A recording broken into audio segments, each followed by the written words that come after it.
ബിസ്മില്ലാഹ് അൽഹംദുലില്ലാഹ് അസ്സലാത്തു വസ്സലാമു അലാ റസൂലില്ലാഹി സ്വല്ലല്ലാഹു അലൈഹി വസല്ലം റബ്ബിശ്റഹ് ലീ സദ്രി വയസ്സിർ ലീ അംരി വഹ്ലുൽ ഉഖ്ദതം മിൻ ലിസാനി യഫ്ഖഹു ഖൗലി. അസ്സലാമു അലൈക്കും വറഹ്മത്തുള്ളാഹി വബറകാതുഹു. ഇൻഷാ അല്ലാഹ് ഇന്ന് പരിശുദ്ധ ഖുർആനിലെ 19-ാമത്തെ പേജാണ് നമ്മൾ അർത്ഥവും ആശയവും മനസ്സിലാക്കാൻ ഉദ്ദേശിക്കുന്നത്. നമ്മൾ ലാസ്റ്റ് പറഞ്ഞു നിർത്തിയത് നബി സല്ലല്ലാഹു അലൈഹി വസല്ലമയോടുള്ള ഒരു വചനമാണല്ലേ. അള്ളാഹു പറയാണ്, താങ്കളെ അയച്ചിട്ടുള്ളത് നദീറും ബഷീറുമായിട്ടാണ്. സന്തോഷ വാർത്ത അറിയിക്കുന്നവൻ ബഷീർ, പിന്നെ നദീർ താക്കീതുകാരനായിട്ടാണ് ഇങ്ങോട്ട് അയച്ചിട്ടുള്ളത്. പിന്നെ നരകക്കാരെ കുറിച്ച് നബി സല്ലല്ലാഹു അലൈഹി വസല്ലമയോട് ചോദിക്കപ്പെടുകയില്ല എന്ന് പറഞ്ഞിട്ടാണ് നമ്മൾ നിർത്തിയത്. ഈ പേജിൽ തുടങ്ങണത് യഹൂദികളും ക്രിസ്ത്യാനികളും തന്നെയാണ്. അവരെ കുറിച്ചിട്ട് തന്നെയാണ് ഈ ഒരു തുടക്കം പറയണത്. അപ്പൊ നമുക്ക് നോക്കാം. അഊദു ബില്ലാഹി മിനശ് ശൈത്വാനിർ റജീം. ബിസ്മില്ലാഹിർ റഹ്മാനിർ റഹീം. വലൻ തർദ അൻകൽ യഹൂദു വലൻ നസാറാ ഹത്താ തത്തബിഅ മില്ലതഹും ഖുൽ ഇന്ന ഹുദല്ലാഹി ഹുവൽ ഹുദാ ولئن اتبعت أهواءهم بعد الذي جاءك من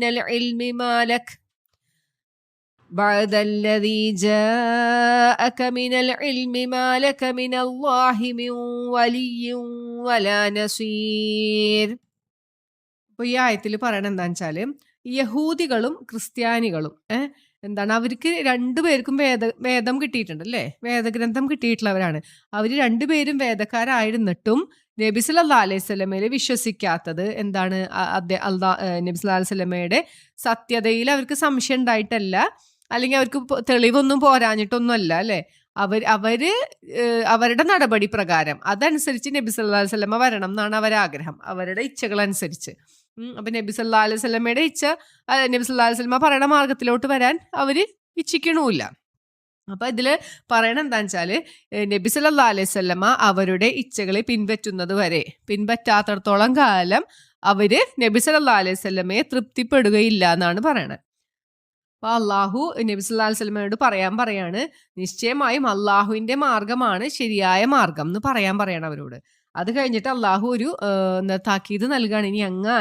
നീ എങ്ങാനും അവരുടെ ഇച്ഛകളെ പിൻപറ്റിയാൽ, ഇതെല്ലാം നിനക്ക് വന്നതിന് ശേഷം, നീ അറിവിൽ നിന്നൊക്കെ നിനക്ക് കിട്ടിയതിന് ശേഷം നബി സല്ലല്ലാഹു അലൈഹി വസല്ലമ എങ്ങാനും അവരെ ഇച്ഛകളെ പിൻപറ്റിയാൽ അള്ളാഹുവിൽ നിന്ന് ഒരു രക്ഷയോ ഒരു സഹായിയോ ഉണ്ടാവുകയില്ല എന്നാണ് പറയണത്. അപ്പൊ നമുക്ക് ഈ ആയത്തൊന്ന് നോക്കാട്ടോ. വലൻ തർള, ഇപ്പൊ നമ്മൾ റളിയല്ലാഹു അൻഹു എപ്പോഴും പറയും അല്ലെ, എന്താണ്? അള്ളാഹു തൃപ്തിപ്പെട്ടവർ എന്നാണ് അർത്ഥം. അപ്പൊ റളിയ എന്നുള്ള വേർഡാണ്. തർള തൃപ്തിപ്പെടുകയില്ല. വലൻ എന്ന് വെച്ചാൽ ഒരിക്കലും ഇല്ല എന്നാണ് അർത്ഥം. അപ്പൊ വലൻ തർള, അവർ ഒരിക്കലും തൃപ്തിപ്പെടുകയില്ല അങ്ക, നിന്നെ കുറിച്ച്, അതായത് നബി സല്ലല്ലാഹു അലൈഹി വസല്ലമയെ കുറിച്ച് അള്ളാഹു പറഞ്ഞു കൊടുക്കാണ്. അൽ യഹൂദികളും വലൻ നസ്വാറ, ക്രിസ്ത്യാനികളും. ഈ ക്രിസ്ത്യാനികളും യഹൂദികളും നബി സല്ലല്ലാഹു അലൈഹി വസല്ലമയെ തൃപ്തിപ്പെടുകയില്ല ഒരിക്കലും. ഏതുവരെ? ഹത്താ എന്ന് വെച്ചാൽ വരെ, തത്തബിഅ മില്ലതഹും, അവരുടെ മാർഗം പിൻപറ്റുന്നത് വരെ. ഇത്തബ എന്നുള്ള വേർഡ് അല്ലെ, നമ്മൾ കുറെ കേട്ടിട്ടുള്ളതാണ്. അതാണ് തത്തബിഅ മില്ലതഹും. മില്ലത്ത് എന്ന് വെച്ചാൽ അവരുടെ മാർഗം അല്ലെങ്കിൽ അവരുടെ പാത. അത് നബി സല്ലല്ലാഹു അലൈഹി വസല്ലമ പിൻപറ്റുന്നത് വരെ ഈ ക്രിസ്ത്യാനികളും യഹൂദികളും നബി സല്ലല്ലാഹു അലൈഹി വസല്ലമയെ കുറിച്ച് തൃപ്തിപ്പെടുകയില്ല. അപ്പൊ അള്ളാഹു നബി സല്ലല്ലാഹു അലൈഹി വസല്ലമയോട് പറഞ്ഞു കൊടുക്കാണ്, നീ പറയ് അള്ളാഹുവിന്റെ മാർഗമാണ് ശരിയായ മാർഗം എന്ന്. ഇന്ന ഹുദല്ലാഹി ഹുവൽ ഹുദാ, അങ്ങനെ പറയാണ്. ഇനി അടുത്തത് അള്ളാഹുവിന്റെ ഒരു ഉപദേശമാണ്, അല്ലെങ്കിൽ ഒരു താക്കീതാണ്. വല ഇനി തബഅത, ഇനി നീയെങ്ങാനും പിൻപറ്റിയാൽ, അഹുവ എന്ന് വെച്ചാൽ ദേഹേച്ഛ, ഇച്ഛ എന്നൊക്കെയാണ് അർത്ഥം.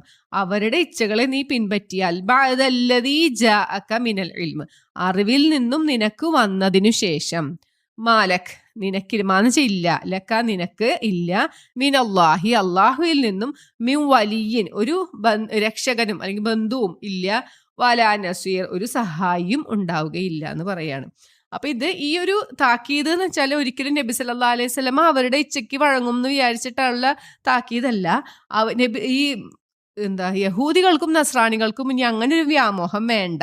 നബി സല്ലല്ലാഹു അലൈഹി വസല്ലം അവരുടെ ഇഷ്ടത്തിനൊത്ത് വരുംന്ന് ഒരു വ്യാമോഹം അവർക്ക് വേണ്ട എന്ന് അവരെ ബോധ്യപ്പെടുത്താനും, ഇനി നമ്മൾ അറിഞ്ഞോ അറിയാതെയോ ആരെങ്കിലും അവരുടെ വലയിൽ പോയി അകപ്പെട്ടു പോണതിനെ അള്ളാഹു ഗൗരവപൂർവ്വം നമ്മൾ സൂക്ഷിക്കണം എന്ന് നമ്മളെ ഒന്ന് ഉണർത്തണം. സത്യവിശ്വാസികൾക്കുള്ള ഒരു താക്കീതാണ് ഈ ഒരു ആയത്തിന്റെ താല്പര്യം എന്നാണ് പറയണത് കേട്ടോ.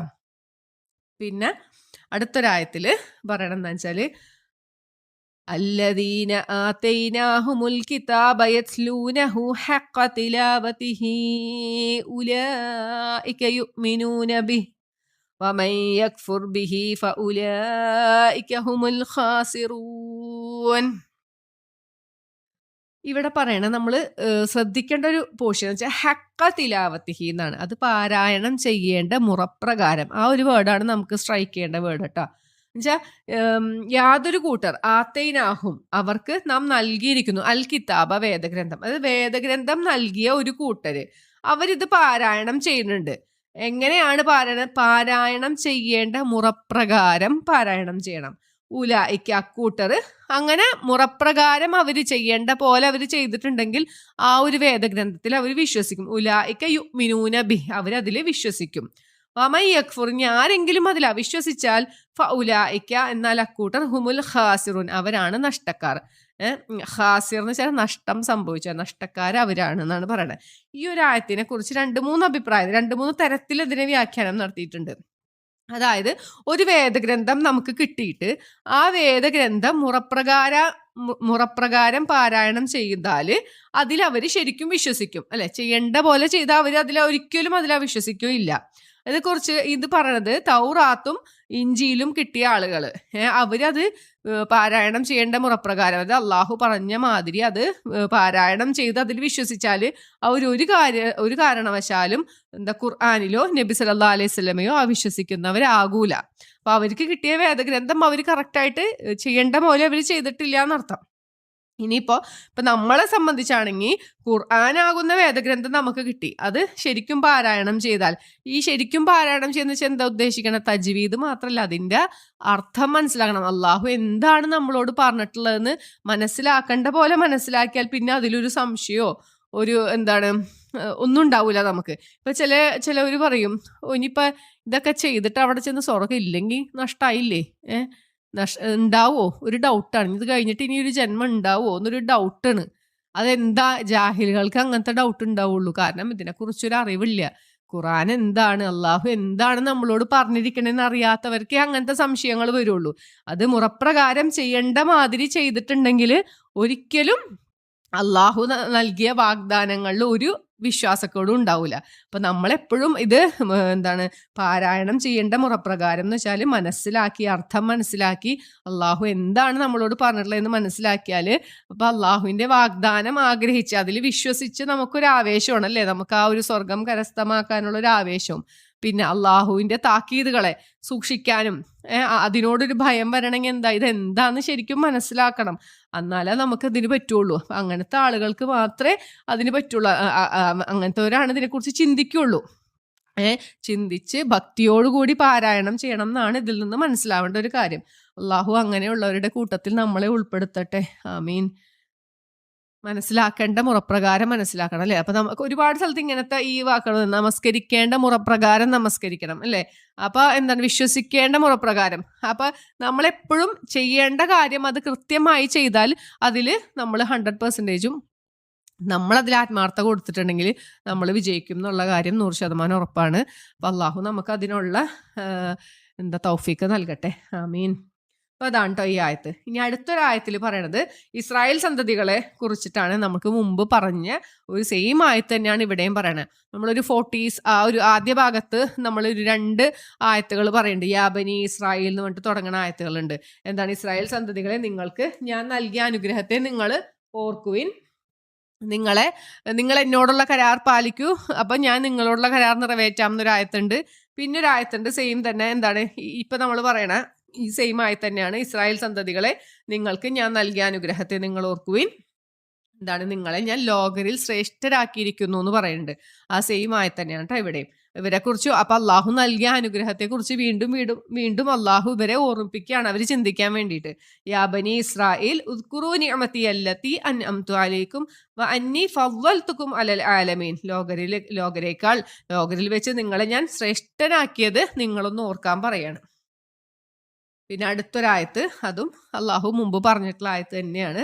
വത്തഖൂ യൗമൻ ലാ തജ്സി. വത്തഖൂ, ഇത്തഖ നമ്മൾ നേരത്തെ വന്ന വേർഡ് തന്നെയാണ്. നിങ്ങൾ സൂക്ഷിക്കുവിൻ. അല്ല, നേരത്തെ ഇത്തബിയാണ് വന്നത്, ഇവിടെ ഇത്തഖാണ് കേട്ടോ. ഇത്തഖ എന്ന് വെച്ചാൽ സൂക്ഷിക്കുക. വത്തഖൂ യൗമൻ, ഒരു ദിവസത്തെ നിങ്ങൾ സൂക്ഷിക്കുവിൻ. ലാ തജ്സി നഫ്സിൻ, ഒരു ദേഹവും ഉപകാരപ്പെടുകയില്ല. അന്നഫ്സിൻ, ഒരു ദേഹത്തിനും, അതായത് ഒരു ദേഹവും, അതായത് ഒരാളും വേറൊരാൾക്കും ഉപകാരപ്പെടാത്തൊരു ദിവസം. എന്ന് വെച്ചാൽ യാതൊരു തരത്തിലും ഉപകാരം ചെയ്യാൻ പറ്റൂല. വലാ യുഖ്ബലു മിൻഹ, സ്വീകരിക്കപ്പെടുകയുമില്ല ആ ദിവസത്തില്. അതിലെന്ന് വെച്ചാൽ പ്രായശ്ചിത്തം. അന്നത്തെ ദിവസം ഒരാളുടെ പ്രായശ്ചിത്തവും സ്വീകരിക്കപ്പെടുകയില്ല. വലാ തൻഫഉഹ, ഒരാൾക്കും അന്ന് പ്രയോജനപ്പെടുകയുമില്ല. എന്ത്? ഷഫാഅത്ത്, ശുപാർശ, ഒരാളുടെ ശുപാർശയും പ്രയോജനപ്പെടുകയില്ല. വലാഹും യുൻസറൂൻ, അവര് ഒരിക്കലും സഹായിക്കപ്പെടുകയുമില്ല. ഈ സെയിം അർത്ഥമുള്ള ഒരായത്ത് മുമ്പും വന്നിട്ടുണ്ടല്ലേ. അപ്പൊ അള്ളാഹു എത്രയോ തവണ നമുക്ക് ഖുർആനിൽ ഈ താക്കീത് നൽകുന്നുണ്ടല്ലേ, വരാൻ പോകുന്ന ഒരു ദിവസത്തെ കുറിച്ചിട്ട്. ഇത്രയും താക്കീതുകൾ നമ്മളെ ഇടയ്ക്കിടയ്ക്ക് ഓർമ്മിപ്പിക്കുന്നത് ആ ഒരു ദിവസത്തിന്റെ ഗൗരവം മനസ്സിലാക്കി തരാൻ വേണ്ടിയിട്ടാണ്. എന്നിട്ടും നമ്മൾ അതിൽ വിശ്വസിക്കാണ്ട് അതിൽ പെട്ടുപോയാൽ നമ്മളേലും വലിയ നഷ്ടക്കാരില്ല അല്ലെ. നമ്മൾ അവിടെ ചെല്ലുമ്പോൾ സൂറത്ത് ഏതിലാണ്, ഖിയാമയിലൊരു 2 പ്രാവശ്യം എടുത്തു പറയുന്നുണ്ട്. ഔലാലക ഫഔല സുമ്മ ഔലാലക ഫഔല, നിനക്കിത് ഏറ്റവും യോജിച്ചത് തന്നെ. ആ പറഞ്ഞതിൽ വല്ല തെറ്റുണ്ടോ അല്ലെ? എത്രയോ തവണ നമുക്ക് അള്ളാഹു താക്കീത് നൽകുന്നുണ്ട്. എന്നിട്ടും നമ്മൾ ആ നരകത്തിൽ പോയി പെടുകയാണെങ്കിൽ എന്താ, നിനക്കത് ആവശ്യമാണ്. അപ്പൊ ചോദിക്കുന്നുണ്ട്, അതിൽ തന്നെ ആ സുഹൃത്തിൽ തന്നെ ചോദിക്കുന്നുണ്ട്, മനുഷ്യർ വിചാരിക്കുന്നുണ്ടോ നിങ്ങൾ അങ്ങനെ വെറുതെ അങ്ങോട്ട് വിടും എന്ന് നിങ്ങൾ വിചാരിക്കുന്നുണ്ടോ? കാരണം അള്ളാഹു ഇത്രയധികം നമുക്ക് മുന്നറിയിപ്പ് നൽകുന്നുണ്ട്, ഇങ്ങനെ ഒരു ദിവസം വരാനുണ്ട്. കാരണം ഈ ലോകം വളരെ ചെറുതാണ്, നിങ്ങൾക്കൊന്നുമില്ല ഇവിടെ, പെട്ടെന്ന് തീരണ ഒരു സമയമുള്ളൂ. നിങ്ങൾക്ക് വരാനിരിക്കുന്ന ഒരു ദിവസത്തെ നിങ്ങൾ സൂക്ഷിക്കാൻ നമ്മളോട് പറയണ്ടല്ലേ. അപ്പൊ അതാണ് ഈ ഒരു ആയത്തിൽ പറയുന്നത് കേട്ടോ. 4 കാര്യങ്ങളാണ്. അന്ന് ഒരു ദേഹവും ഒരു ദേഹത്തിനും ഉപകാരം ചെയ്യപ്പെടുകയില്ല. പിന്നെ അന്ന് ഒരാളുടെയും പ്രായശ്ചിത്തം സ്വീകരിക്കപ്പെടുകയില്ല. ഒരാളുടെയും ശുപാർശ അന്ന് സ്വീകരിക്കൂല. ഒരാൾക്കും സഹായം നൽകപ്പെടുകയും ഇല്ല എന്നാണ് ആയത്തിൽ പറയണത്. ഇനിയുള്ള ഭാഗം എന്ന് വെച്ചാൽ വേറൊരു ടോപ്പിക്കാണ്. ഇബ്രാഹിം നബി അലൈഹി ഇസ്ലാമിനെ കുറിച്ചിട്ടാണ് ഇവിടെ പറയണത്. നമുക്ക് നോക്കാട്ടോ. وَإِذِ ابْتَلَى إِبْرَاهِيمَ رَبُّهُ بِكَلِمَاتٍ فَأَتَمَّهُنَّ قَالَ إِنِّي جَاعِلُكَ لِلنَّاسِ إِمَامًا قَالَ وَمِنْ ذُرِّيَّتِي قَالَ لَا يَنَالُ أَهْدِ الظَّالِمِينَ.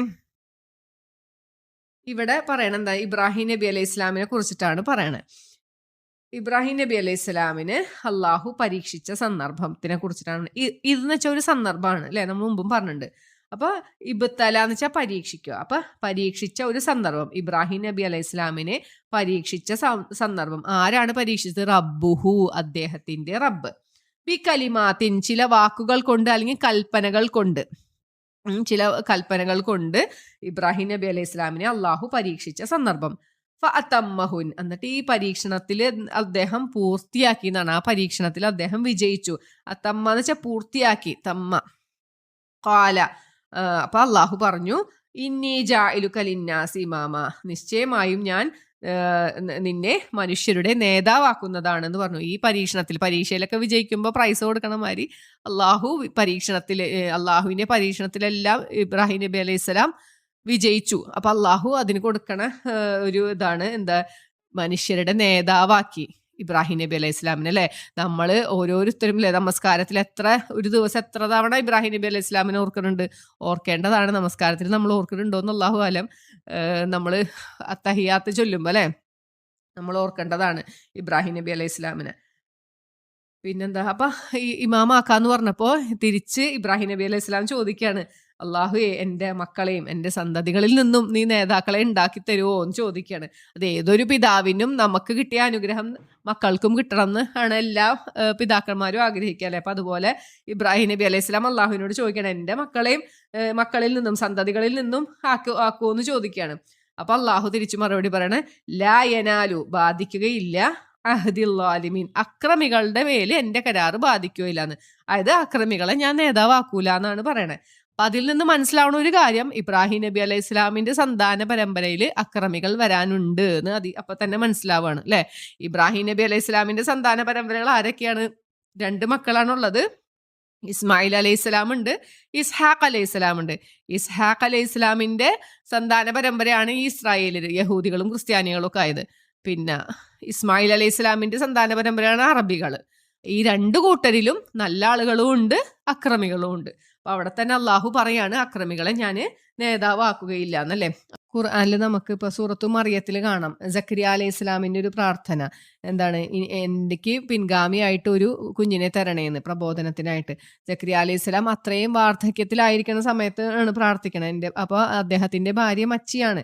അങ്ങനെ എടുത്തു പറഞ്ഞുകൊണ്ടാണ് പ്രാർത്ഥിക്കണത്, എനിക്ക് സന്താനത്തിനെ തരണേ. അപ്പൊ ഏതൊരു പിതാവും ആഗ്രഹിക്കണത്, അല്ലെങ്കിൽ ഏതൊരു പ്രവാചകനും ആഗ്രഹിക്കണത് തനിക്ക് പിന്തുടർച്ചക്കാരുണ്ടാവണം എന്ന് തന്നെയാണ്.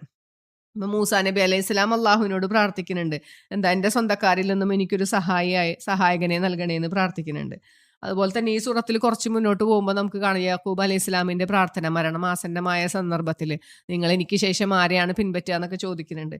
അപ്പൊ എല്ലാ പ്രവാചകന്മാരുടെയും ആഗ്രഹം അത് തന്നെയാണ്. അപ്പൊ അതുപോലെ തന്നെ ഇബ്രാഹിം നബി അലൈഹി സ്വലാമും അള്ളാഹുവിനോട് ചോദിച്ചു, എനിക്ക് തരണ ഈ നേതൃത്വ സ്ഥാനം എൻ്റെ സന്താന പരമ്പരകൾക്കും നൽകുമെന്നാണ് ചോദിച്ചത് കേട്ടോ ഈ ആയത്തില്. പിന്നെ അടുത്തൊരായത്തിൽ പറയണത് അള്ളാഹു കഅബയെ കുറിച്ചിട്ടാണ് പറയണത് കേട്ടാ. ഈ ഭവനത്തെ, ഈ അൽബൈത്ത് എന്ന് ഉദ്ദേശിക്കുന്നത് കഅബയെ കുറിച്ചാണ്. ബൈത്ത് എന്ന് വെച്ചാൽ വീടാണ്, അൽബൈത്ത് എന്ന് വെച്ചാൽ ഒരു പെർട്ടിക്കുലർ എന്നുള്ളൊരു അർത്ഥമാണ്. അപ്പൊ ആ ഒരു വീട്, അതായത് കഅബ.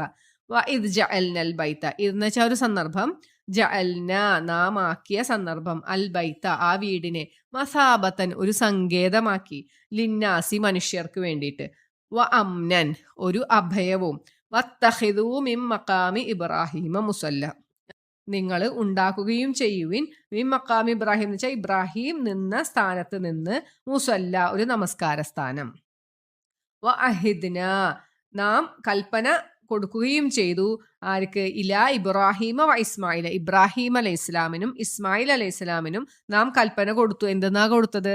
അൻ ത്വഹിറ നിങ്ങൾ 2 ആളും ശുദ്ധിയാക്കണമെന്ന്, ത്വഹിറ ബൈത്തിയ എൻ്റെ വീട്, ലിത്വാഇഫീന എൻ്റെ വീട് നിങ്ങൾ ശുദ്ധിയാക്കണം. ആർക്കൊക്കെ വേണ്ടിയിട്ടാണ്?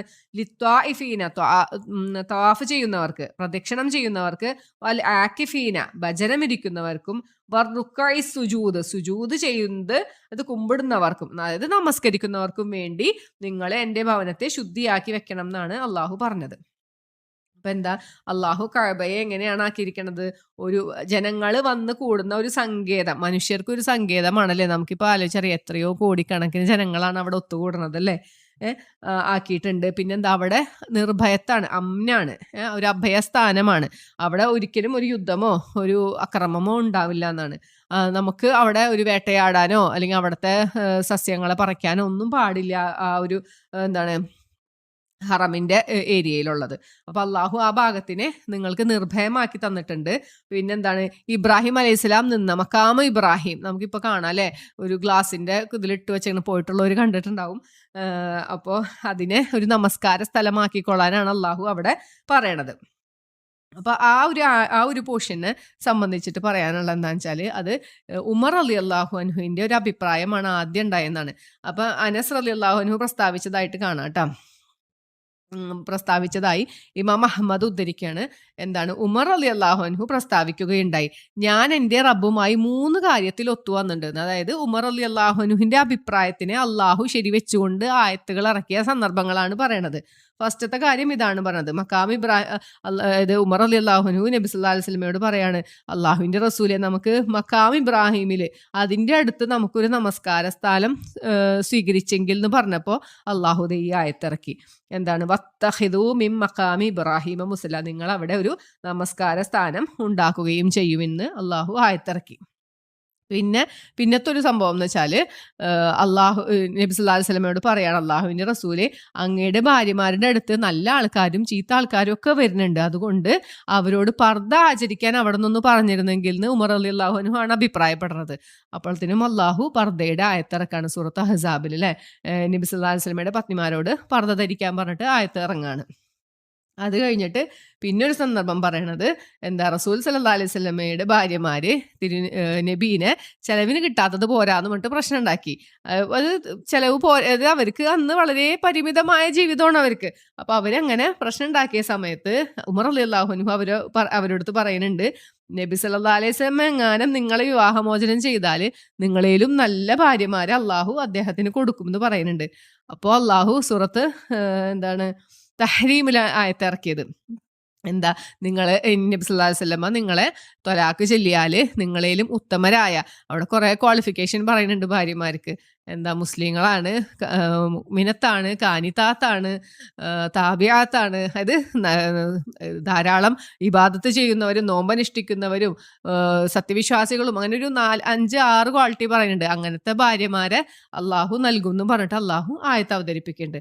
അപ്പൊ ഈ ഒരു 3 സന്ദർഭങ്ങൾ ഉമർ റളിയല്ലാഹു അൻഹു പറയാണ് എന്റെ അഭിപ്രായവുമായിട്ട് അള്ളാഹു എന്താണ് അതിന് യോജിച്ച് വന്നിട്ടുണ്ടെന്ന്. അപ്പൊ ഉമർ റളിയല്ലാഹുവിന്റെ അഭിപ്രായമാണ് ഇവിടെ മക്കാം ഇബ്രാഹിമിൽ നമുക്ക് നമസ്കാര സ്ഥലാക്കാന്ന് പറഞ്ഞപ്പോൾ അള്ളാഹു ഈ ആയത്ത് അവതരിപ്പിച്ചു. ഇതാണ് ഈ ഒരു സംഭവത്തിനെ കുറിച്ച് പറയാനുള്ളത്. പിന്നെ ഈ മക്കാം ഇബ്രാഹിമിനെ കുറിച്ചിട്ട് അബൂ ത്വാലിബിന്റെ ഒരു പ്രസിദ്ധമായ ഒരു കവിതയുണ്ട്, ലാമിയ എന്ന് പറഞ്ഞിട്ട്. അതായത് ലാം എന്ന അക്ഷരത്തിലാണ് അവസാനിക്കുന്ന കവിത. ആ കവിതയിലും ഇതിനെക്കുറിച്ച് പറയുന്നുണ്ട്. ഈ മക്കാ മുശ്രിക്കുകള് എന്താണ് കഅബയെ അവര് റെസ്പെക്ട് ചെയ്തിരുന്ന ആൾക്കാരാണ്. അപ്പൊ അതിലും ഇങ്ങനെ പറയുന്നുണ്ട്. പിന്നെ അനസ് ബിൻ മാലിക് റളിയല്ലാഹുവിൽ നിന്ന് അബ്ദുല്ലാഹിബിൻ വഹബ് ഉദ്ധരിച്ച ഒരു ഹദീസ് പറയാണ്, മക്കാമിൽ അദ്ദേഹത്തിന്റെ വിരലുകളും കാലടികളും ഞാൻ കാണുകയുണ്ടായി. ഈ ഇബ്രാഹിം നബി അലൈഹി സ്വലാം ഇത് പണിയാനായിട്ട്, കഅബ പണിയാനായിട്ട് കയറി നിന്ന ഒരു കല്ലാണത്. അപ്പൊ അതിൽ ഇബ്രാഹിം നബി അലൈഹി സ്വലാമിന്റെ കാൽപാദം ഉണ്ട്. അപ്പൊ 2 അഭിപ്രായം ഉണ്ട്. അദ്ദേഹം നിന്ന് ആ കല്ല് കുഴിഞ്ഞ് കാലിന്റെ പാട് വന്നതാണെന്നുണ്ട്, അല്ല അങ്ങനെ ഒരു കുഴി ഉണ്ടാക്കിയിട്ട് കാല് തെന്നി പോവാതിരിക്കാൻ വേണ്ടിയിട്ട് അങ്ങനെ ഉണ്ടാക്കി അതിൽ കയറി നിന്നതാന്നൊരു അഭിപ്രായവും ഉണ്ട് കേട്ടോ. അപ്പൊ ഇതിൽ പറഞ്ഞത്, ഇദ്ദേഹം പറഞ്ഞതാണ്, മക്കാമിൽ അദ്ദേഹത്തിന്റെ വിരലുകളും കാലടികളും ഞാൻ കാണുകയുണ്ടായി, പക്ഷെ ജനങ്ങളുടെ കൈകൾ തൊട്ടു തടവി അത് മായ്ച്ചിരിക്കുന്നു, അത് തൊട്ട് അത് മായ്ച്ചു എന്നാണ് ഇതിൽ പറയണേ. അപ്പോൾ ഇത്രയേ ഉള്ളൂ ഈ ഒരു ആയത്തിനെ കുറിച്ച് പറയാനായിട്ട്. ഇനി അടുത്തൊരായത്തില് എന്താണ് പറയണത് നോക്കാം നമുക്ക്. അല്ല പിന്നെ ഇതിൽ പറഞ്ഞ എന്താണ്, അള്ളാഹു ഇവർക്ക് കൽപ്പന കൊടുക്കുകയാണ് അല്ലെ, ഇവിടെ ശുദ്ധിയാക്കി വെക്കണം എന്ന്, ഈ സ്ഥലം, ഈ എന്റെ വീടിനെ നിങ്ങൾ ശുദ്ധിയാക്കി വെക്കണം എന്ന് പറയുന്നുണ്ട്.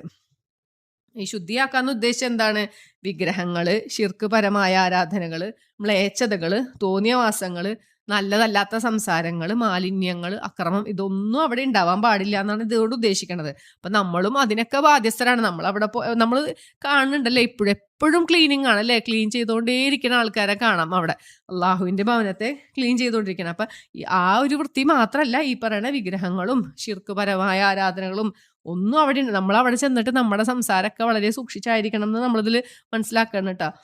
നല്ലതല്ലാത്തൊരു സംസാരവും അവിടെ പാടില്ല. അതൊക്കെയാണ് എൻ്റെ ഭവനത്തെ ശുദ്ധിയാക്കണം എന്ന് പറഞ്ഞിട്ടുള്ളതുകൊണ്ട് ഉദ്ദേശിക്കുന്നത്. പിന്നെ ആർക്കൊക്കെ വേണ്ടിയിട്ടാണ്, ത്വാഫ് ചെയ്യുന്നവർക്കും. ത്വാഫ് എന്ന് വെച്ചാൽ എന്താണ്, നമ്മൾ സാധാരണ ഒരു പള്ളിയിൽ കയറിയ തഹിയത്ത് നമസ്കരിക്കണത് പോലെ അവിടെ ചെന്ന് കഴിഞ്ഞാൽ നമ്മൾ ആദ്യം ചെയ്യേണ്ട ഒരു കാര്യം എന്താണ്, ഹജറുൽ അസ്വദ് മുതൽ ആരംഭിച്ചിട്ട് കഅബയെ ഇടത്ത് വശത്താക്കിയിട്ട് 7 പ്രാവശ്യം നമ്മൾ ചുറ്റും പ്രദക്ഷിണം ചെയ്യും. അതാണ് ത്വാഫ് എന്ന് പറയുന്നത്. അങ്ങനെ ത്വാഫ് ചെയ്യാൻ വരണവർക്കും, അപ്പൊ നമ്മൾ ചെല്ലുമ്പോൾ തന്നെ അത് ചെയ്യണം. പിന്നെ ഇഷ്ടാനുസരണം എത്ര വേണേലും ചെയ്യാം, എല്ലാവർക്കും അറിയണ കാര്യമാണ് അല്ലേ. അപ്പോൾ ത്വാഫ് ചെയ്യുന്നവർക്കും, പിന്നെ ആക്കിഫീന എന്താ, ഭജനം ഇരിക്കുന്നവർക്ക്, നമുക്ക് പരിചയമുള്ള വേർഡാണ് അല്ലേ, ഇത്തിക്കാഫ്. റമളാനിലൊക്കെ ഇത്തിക്കാഫ് ഇരിക്കുക, ഭജനം ഇരിക്കുക, അത് തന്നെയാണ് ഇവിടെയും ഉദ്ദേശിക്കുന്നത്. അവിടെ ഇരിക്കുന്നവർക്കും, പിന്നെ റുക്കഈ സുജൂദ്, കുമ്പിടുന്നവർക്കും, സുജൂദ് ചെയ്യുന്നവർക്കും എന്ന് വെച്ചാൽ നമസ്കരിക്കുന്നവർക്കും, ഇത്രയും ആൾക്കാരാണ് അവിടെ വരണത്. ഈ 3 കാര്യങ്ങൾക്കും വേണ്ടിയിട്ട്, ഇതിനു വേണ്ടി വരണവർക്ക് വേണ്ടി ആ ഭവനത്തെ നിങ്ങൾ ശുദ്ധിയാക്കി വെക്കുക എന്നാണ് പറഞ്ഞിട്ടുള്ളത് കേട്ടോ. അപ്പൊ അത്രയേ ഉള്ളൂ ഈ ഒരു ആയത്തില്. അടുത്തൊരായത്തിൽ പറയണത് എന്താണെന്ന് വെച്ചാല്, ഇനി ഇബ്രാഹിം നബി അലൈഹി സ്വലാം അള്ളാഹുവിനോട് പ്രാർത്ഥിച്ചൊരു സന്ദർഭമാണ്, എൻ്റെ റബ്ബേ നീ ഇതൊരു നിർഭയ രാജ്യമാക്കി തരണേ.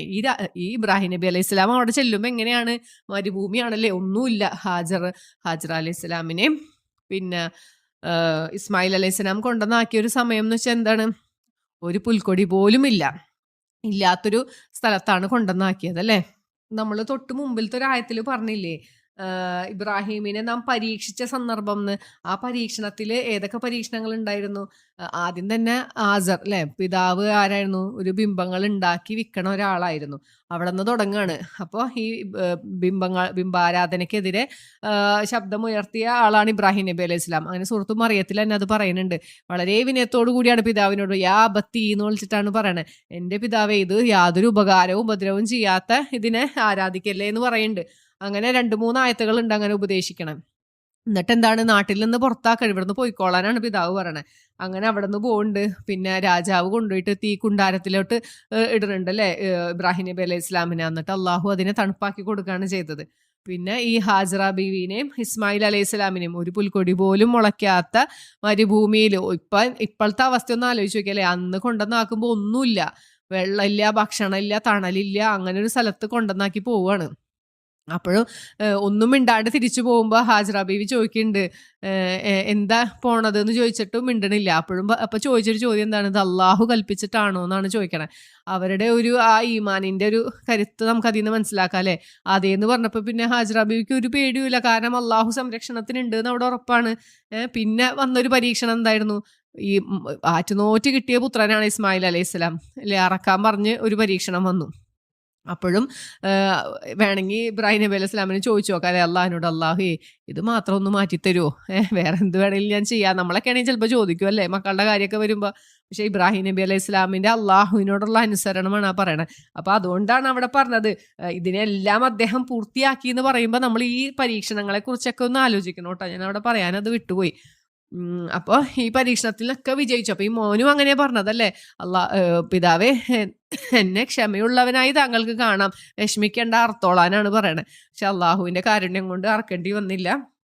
അപ്പൊ ഈ പരീക്ഷണങ്ങളൊക്കെ അനുഭവിച്ച ആളാണ് ഇബ്രാഹിം നബി അലൈഹി സ്വലാം. എന്നിട്ട് ഇബ്രാഹിം നബി അലൈഹി സ്വലാം പ്രാർത്ഥിക്കുന്നത് എന്താണ്? ഇത് അവരെ കൊണ്ടുവന്നാക്കിയ സമയത്ത് പ്രാർത്ഥിച്ച പ്രാർത്ഥനയായിരിക്കും എന്നാണ് ഈ പറയണത്. ഈ രാജ്യത്തെ എന്താണ് ഒരു നിർഭയ രാജ്യമാക്കി തരണേ എന്ന് പ്രാർത്ഥിക്കുകയാണ്. പിന്നെന്താണ്, അവിടെ അപ്പൊ കൊണ്ടുവന്നാക്കിയ സമയത്ത് ഭക്ഷണമില്ല, വെള്ളമില്ല, ഒന്നുമില്ല അല്ലെ.